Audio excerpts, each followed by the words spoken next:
Good morning everybody, आप सबका स्वागत है आपके अपने चैनल फैंटेसी एरीना में। New Zealand women versus Australia women second T20 है। पहला कवर करा था जो हुआ था सेडन पार्क हैमिल्टन में, ये हो रहा है मैकलीन पार्क नेपियर में। तो यहाँ पे क्या अलग है, क्या डिफरेंट है और कौन से ऐसे प्लेयर हैं जो आपको कुछ अलग करा सकते हैं। इस वीडियो के एंड में जो मैं आपको टीम सिखाने वाला हूँ, वो टीम्स में स्पेसिफिकली मैंने थोड़ा ज़्यादा रिस्क लिया हुआ है, पहले बता रहा हूँ। और वो रिस्क आप अप्लाई कर सकते हो इवन सेम टू सेम भी इन बड़ी लीग्स, और उसी टीम का रेप्लिका करके आप शायद एक आध प्लेयर अगर चेंज करना चाहो कर सकते हो, अगर कोई नहीं खेलता तो।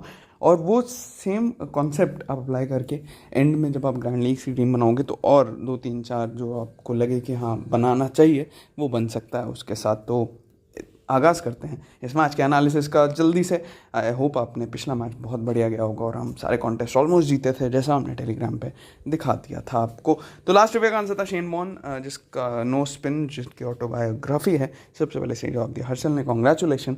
और रोहित शर्मा, जिसका सबसे पहले किसी ने सही जवाब नहीं दिया। और आज की क्वेश्चन है फिर से एक बायोग्राफी के ऊपर, प्लेइंग इट माय वे किस क्रिकेटर की बायोग्राफी है।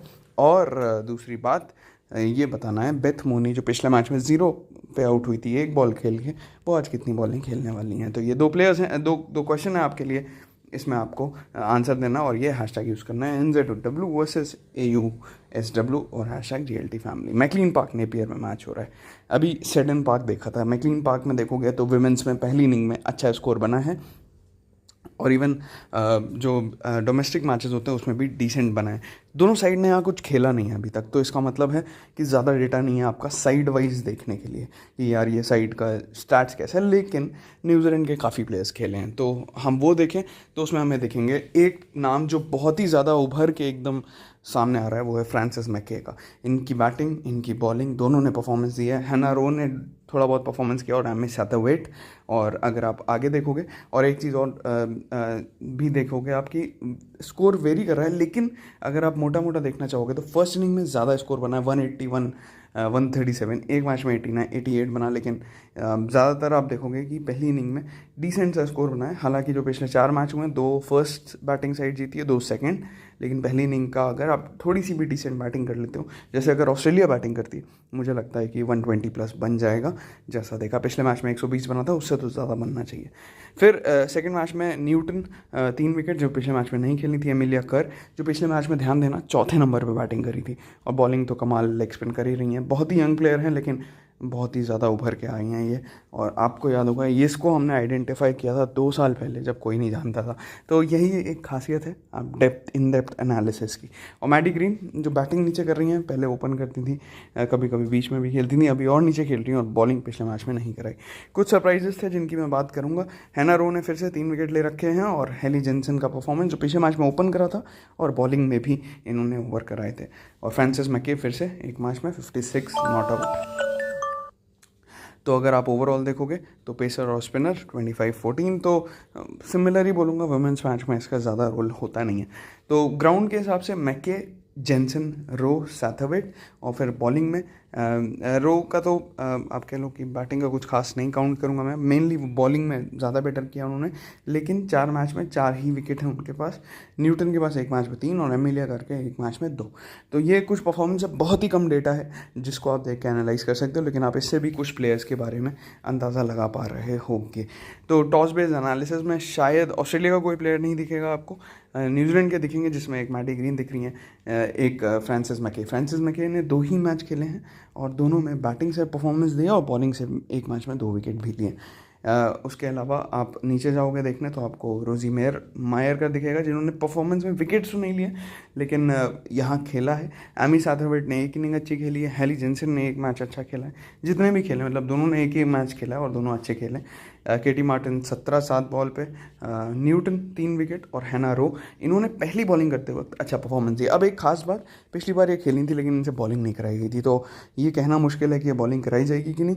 और इसीलिए हम इनको रिस्की टीम्स में ज़रूर रखेंगे, क्योंकि इनको ग्राउंड का अच्छा आइडिया है। जेसिकर जिन्होंने पिछली बार बहुत अच्छी बॉलिंग कराई, 2 विकेट लिए, यहाँ पे 1 विकेट ले चुकी हैं पहले भी। तो अगर आप मुझसे ये पूछोगे कि पिछले मैच के की परफॉर्मेंस कौन थे या की प्लेयर्स कौन थे, तो अगर आपको याद हो साथवेट के हम बार बार बात कर रहे थे, एमिलिया कर्की कर रहे थे, सोफी डिवाइन, ये सभी लोग कर रहे थे। तो ये तीन तो इंपॉर्टेंट हैं। जेकर ये अभी भी हिट और मिस में रखे हुए हैं, लेकिन हाँ इनकी बॉलिंग डिसेंट लगी जितना मैंने देखा। अब साथवेट का एक कैच छूटा था पिछले मैच में, तो साथवेट लेफ्ट हैंडेड बैट करती हैं और उनका कैच एलिजा हेली से छूटा था कीपिंग में।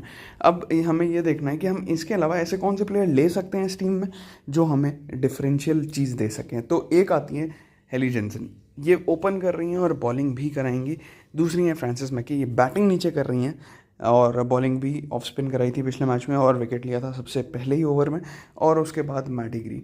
इन तीन में से मेरे लिए पहले दो काफ़ी ज़रूरी प्लेयर्स हैं, जैसे मैं, और इन दोनों में से मैं एक तो ज़रूर रखूँगा अपनी टीम में, जेनसन या मैके।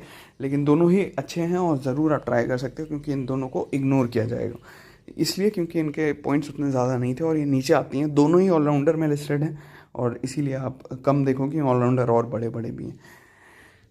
अगर कुछ ज़्यादा ही किसी को रिस्क लेने का एकदम ही मन है तो हैना रो को ले सकते हैं, जिनको पिछले मैच में बॉलिंग नहीं मिली थी, लेकिन तभी जब वो बॉलिंग फर्स्ट करें। ब्रूक हैलिडे ये बैटिंग बॉलिंग दोनों कर लेती हैं और रोजमेरी मायर आपने देखा। तो अगर आप मुझसे पूछोगे की प्लेयर्स कौन निकल के आ रहे हैं, तो ये तीन तो रहेंगे ही रहेंगे आपकी मेरी टीम में। इन दोनों में से एक या दोनों, तो चार तो यहाँ से दिख गए। पांचवा प्लेयर मैं जेकर या फिर देखता हूँ कौन सा बनेगा। चार तो आपको यहीं से दिख रहे हैं न्यूजीलैंड के जो मैं लेने वाला हूँ। ऑस्ट्रेलिया का कोई रिकॉर्ड नहीं है वेन्यू का, तो हम उस पर बात नहीं करेंगे। ओवरऑल ऑस्ट्रेलिया आगे है, सिर्फ 2 मैच से 23-21, और इस वेन्यू पे तो खेला नहीं, लेकिन लास्ट 5 मैच में भी ऑस्ट्रेलिया आगे है और एक बेटर टीम है। देखो अब हेड टू हेड में भी आप देखेंगे साथवेट और डिवाइन का परफॉर्मेंस। केटी मार्टिन का 13 है, ये थोड़ा सा एग्रेसिव प्लेयर है, मतलब चल गई तो बहुत ज़्यादा, नहीं तो जल्दी आउट हो जाएंगी। ये बताता है, इनका एवरेज भी यही बता रहा है कि उतना तबाही नहीं मचा रखी इन्होंने, लेकिन जिस मैच में चलती हैं काफ़ी बड़ा स्कोर करती हैं। ये वैसे ही हैं जो हिट और मिस कैटेगरी में आप रख सकते हो। लेकिन ऑलरेडी कीपर आपके पास एलिजा हेली है, तो फिर आप लेने की चेष्टा अभी नहीं कर पाओगे स्मॉल लीग में, लेकिन जीएल में आप अपनी मर्ज़ी से ट्राई कर सकते हो। बॉलिंग में मैके और सोफी डिवाइन। ऑस्ट्रेलिया की तरफ से मैगलैनिंग, जैसे हम कह रहे हैं, खासकर चेज़ करते वक्त ये चेजिंग मास्टर मानी जाती हैं विमेंस क्रिकेट की, तो ये बहुत अच्छा करती हैं। एलिजा हेली का 16 का एवरेज है, रेचल हेन्स का 30 और एलिजा पेरी 25। जैसे मैंने आपको पिछले वीडियो में कहा था, काफ़ी लोगों ने कमेंट भी करा कि वो तो WNCL जो टूर्नामेंट हो रहा था उसमें बॉलिंग करा रही थी। मैंने आपसे यही कहा था कि उनसे बॉलिंग तभी कराई जाएगी जब ज़रूरत पड़ेगी। एलिजा पेरी 1 साल की इंजरी के बाद वापस आ रही हैं। बॉलिंग कराना हमेशा, क्योंकि एक डोमेस्टिक टूर्नामेंट में करा रही हैं, वो होता है फिटनेस प्रूफ करने के लिए। और आप जब इंटरनेशनल टीम में आ जाते हो, आपकी टेक केयर करी जाती है इस बेसिस पे कि आप लॉन्गर टर्म सस्टेन कर सको। तो मुझे नहीं लग रहा था पिछले मैच में वो कराएंगे। अब इस मैच में देखते हैं कराया जाता है कि नहीं, लेकिन बैटिंग के लिए वो 5वें नंबर पे आ रही हैं। तो एलिजा पेरी को आप तभी लेना जब आप ये सोच के चल रहे हो कि भाई ऊपर से ज़्यादा विकेट गिरेंगे ऑस्ट्रेलिया के, तब आप टॉप ऑर्डर के 2-3 प्लेयर छोड़ोगे, तब एलिजा पेरी का ज़्यादा बड़ा रोल है। नहीं तो अगर वो बॉलिंग फिर से नहीं कराती हैं, जिसका हमें श्योर नहीं है कि कराएंगी कि नहीं, तो शायद आपको वो नुकसान दे जाए उनके क्रेडिट्स के हिसाब से। और इस मैच में थोड़ी सी क्रेडिट की दिक्कत आने वाली है पिछले मैच के पॉइंट्स के बेसिस पे। आगे गए और आगे हमें दिखा एलिजा पेरी का बॉलिंग में भी धांसू परफॉर्मेंस है, लेकिन मैगन शूट और जॉर्जिया वरहैम जो पिछली बार भी हमारी टीम का पार्ट थी।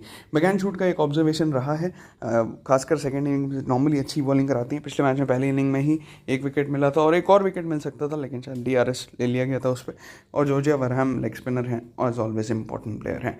पिछले मैच का है ये हाईलाइट, एशले गार्डनर हमारे की प्लेयर में थी और उन्होंने 73 बनाए। जेस जोनासन 3 विकेट, जेस्कर 2 विकेट और साथवेट 40 और एमिलिया केर 20। ये था कुछ परफॉर्मेंस। और ओवरऑल आप देखोगे तो पिछले बार मैं एक्सप्लेन कर चुका हूँ सारी कहानी इसमें। इनिंग वाइज देखोगे तो जैसे मैंने कहा है, मैगलैनिंग चेज़ बहुत अच्छा करती है, लेकिन एक इंपॉर्टेंट प्लेयर है बैटिंग फर्स्ट हो या बैटिंग सेकंड। बेथ मूनी एक 60 है बैटिंग फर्स्ट में, अदरवाइज 30 के ऊपर नहीं गई हैं।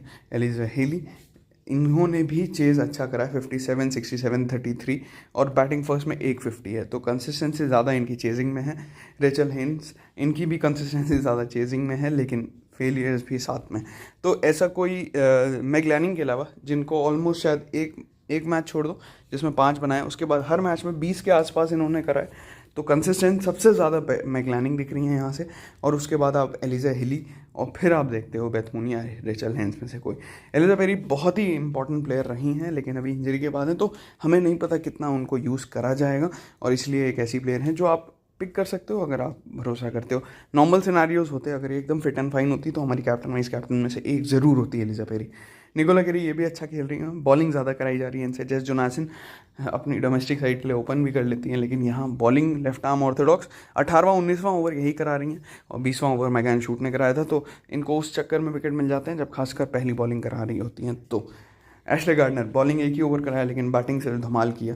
वो मुझे वापस देखने तभी मिलेगा जब फिर से टॉप ऑर्डर क्रैश करेगा, तो फिर आपका सिलेक्शन एशले गार्डनर पे तभी आना चाहिए जब आप टॉप ऑर्डर सारा भर नहीं रहे हो। तो ये ध्यान रखना, खासकर इनका आपने अगर परफॉर्मेंस देखा हो तो ये काफ़ी अच्छी हार्ड हिटिंग कर लेती हैं। सोफी मोलिनिक्स खेली नहीं है, उसके बाद वेलमनिक खेली, वो उन्होंने अच्छी बॉलिंग कराई जितने भी ओवर कराए। विरहम एज ऑलवेज इंपॉर्टेंट प्लेयर हैं, और मैगन शूट जैसे मैंने कहा मुझे सेकंड बॉलिंग करते वक्त बहुत ज़्यादा इंप्रेस करती हैं ये, तो इनके रिकॉर्ड्स भी ये आपको बता देंगे। न्यूजीलैंड की तरफ से मैडी ग्रीन नीचे खेल रही हैं, डिसेंट हैं, 10-15 पॉइंट्स 20 पॉइंट्स के आसपास दे देती हैं कुछ ना कुछ करके। बॉलिंग भी एक आध ओवर और बैटिंग से भी कुछ परफॉर्मेंस आ जाता है। सोफी डिवाइन बेहद ज़रूरी प्लेयर हैं न्यूजीलैंड टीम की। उसके अलावा एमी सैथरवेट का परफॉर्मेंस हमेशा देखोगे आप 20, 30, 40, 30 तो डिसेंट रहा है, और मतलब कैप्टन वाइस कैप्टन आप सीधे तो नहीं बना सकते, लेकिन एटलीस्ट टीम में रखने वाली प्लेयर ये ज़रूर दिखती हैं। एमिलिया कर ये एक interesting captain vice captain choice है, क्योंकि ये बॉलिंग अपने पूरे ओवर कराएंगी और बैटिंग चौथे नंबर पे आ रही हैं। ये पहले 7वें 8वें नंबर पे आती थी, तो बॉलिंग में एक आध विकेट ले ही लेता है लेग स्पिनर, क्योंकि अटैक करती है टीम, और साथ में बैटिंग जब आपको चौथे नंबर पे दी जा रही है, पिछले मैच में 20 रन बना के गई, तो इसी से पता लगता है कि वो इंपॉर्टेंट है। मिस मत करना है इस प्लेयर को। हेली जेंसन और फ्रांसिस मैके में से एक तो आपकी टीम में ज़रूर होना चाहिए ग्राउंड रिकॉर्ड के बेस पे, और मैं अभी देखता हूँ शायद दोनों को ही लिया मैंने एक टीम में, रिस्की टीम में, वो भी आपको दिखेगा। केटी मार्टन देख सकते हो परफॉर्मेंस होता है तो धमाकेदार होता है, 34 बॉल 56 रन, बहुत हार्ड हिटिंग प्लेयर हैं, लेकिन निपटती हैं तो भी जल्दी ही निपट जाती हैं। ठीक है, ये कुछ था पिछले मैच का प्लेइंग 11 लास्ट 5 मैच, और क्या क्या बॉलर कौन बॉलर क्या करता है। जैसे ब्रूक हैलिडे मीडियम पेसर हैं, जेस्कर मीडियम पेसर है ना, रो मीडियम पेसर है, बॉलिंग नहीं कराई गई थी पिछले मैच में, फिर से बता दूं। सोफी डिवाइन, एमी सैथरवेट, ज़्यादातर टीमों कैप्टन वाइस कैप्टन, ऑस्ट्रेलिया के लिए ये है बैटिंग ऑर्डर, और ज़्यादातर टीमों के जेस जोनासन और एशले गार्डनर। तो जो मेरी टीम है, जैसे मैंने कहा मैंने रिस्क लिया है, वो रिस्क क्या है, मैंने सारे ऑलराउंडर्स न्यूजीलैंड के ले रखे हैं, और आप देखोगे जेस जोनासन नहीं है, एशले गार्डनर नहीं है, ये थोड़े बड़े रिस्क हैं। इसमें से आप एक प्लेयर अपने पास रख सकते हो, दोनों में से एक एटलीस्ट, जो आप सेफ समझो, क्योंकि मैं शूट को लेने के सोच रहा था, इस वजह से मैं नहीं ले पाया। हाँ, अगर पहले बॉलिंग आती है तो शायद मैं यहाँ पे इन दोनों में से किसी एक को ले लूँगा, वो एक चेंज करूँगा, लेकिन ये रिस्क है, ध्यान रखना। अब जनता की टीम और जो मुझे डिसेंट लगी ये वाली टीम भी, इसमें आप देखोगे तो जेस जोनासन है। अब ध्यान रखना, हमने बेथ मूनी को इग्नोर करा है, हमने रेचल हेन्स को इग्नोर करा है, तो स्मॉल लीग में सबने ऑलमोस्ट इग्नोर करा होगा, तो शायद दिक्कत ना हो, लेकिन जीएल के लिए जैसे मैंने कहा आप ट्राई करना, तो आपको वो बेथ मूनी को आपको लेके चलना चाहिए एक टीम में, शायद कैप्टन भी बना लो, और ऐसे ही रेचल हेन्स को एज अ नॉर्मल प्लेयर रख सकते हो एक टीम में। तो वो क्योंकि आपको कवर करने पड़ेंगे एस्पेक्ट कर सकते हो, लेकिन बहुत डेफिनेट चीज़ें हैं कि भाई अगर प्लेयर लिया तो सीधा कैप्टन बनाना है, वो वाला सिनारियो है, तो ज़्यादा दिक्कत आनी नहीं चाहिए मेरे हिसाब से इस चीज़ को लेके। लेकिन आपके पास 2 कॉम्बिनेशन है, आपको जो पसंद आए लो। अगर ज़्यादा रिस्क लेना है तो ये वाला जिसमें कैप्टन वाइस कैप्टन न्यूजीलैंड की, और अगर थोड़ा सा कम रिस्क लेना है और जैसे जनता देख रही है मैच को वैसे देखना है, तो आप ये स्लॉट कर सकते हो जिसमें ये भी बैलेंस टीम है। लेकिन आप अगर ध्यान दो तो मैंने यहाँ जेंसन को भी लिया है, मैके को भी लिया है, तो अगर आप क्रेडिट संभाल पा रहे हो और मैके की जगह कोई ऑस्ट्रेलियन प्लेयर ले पा रहे हो ऑलराउंडर में, तो भी आप अच्छा कर सकते हो यहाँ पे। ठीक है, एक आध 2 चेंज करने ऊपर नीचे, बाकी स्ट्रक्चर मोस्टली टीम का सेम ही रहेगा। वेलमनिक ने बॉलिंग डिसेंट कराई थी, मैंने जितना देखा मुझे इम्प्रेस करा, तो इसलिए मैंने इनको रखा हुआ है। बाकी ओवरऑल जेस्कर आपकी टीम में हो सकती है। बॉलिंग लीग मुझे काफ़ी बेटर लग रही है इस मैच की, तो मैकी जो 4 ओवर, एमिलिया कर 4 over, Jess Jonassen 4 over, shoot 4 over, और वेलमनिक 4 ओवर, तो बेसिकली मैंने सारे वो इंपॉर्टेंट प्लेयर्स ले लिए हैं जो ओवर कराएंगे। मैगन शूट को कैप्टन मैं तब रखूँगा जब वो सेकंड बॉलिंग करा रही होंगी, फिर जेस जोनासन पे जाएंगे या वेलमनिक पे जाएंगे, तो देखते हैं क्या चेंजेस करना है ना। रो का जो मैं रिकॉर्ड दिखाया वो ध्यान रखना, एक आध जीएल में ज़रूर अपनी टीम में रख लेना, क्या पता फिर से बॉलिंग कराए। तो आई होप आपको वीडियो पसंद आया होगा और ये एनालिसिस समझ में आया होगा कितना डेप्थ में है। हम मिलते हैं अगले वीडियो में बहुत ही जल्द। ऑल द बेस्ट, और टेलीग्राम फैंटेसी एरीना पे लास्ट मिनट अपडेट्स के लिए टीम के साथ।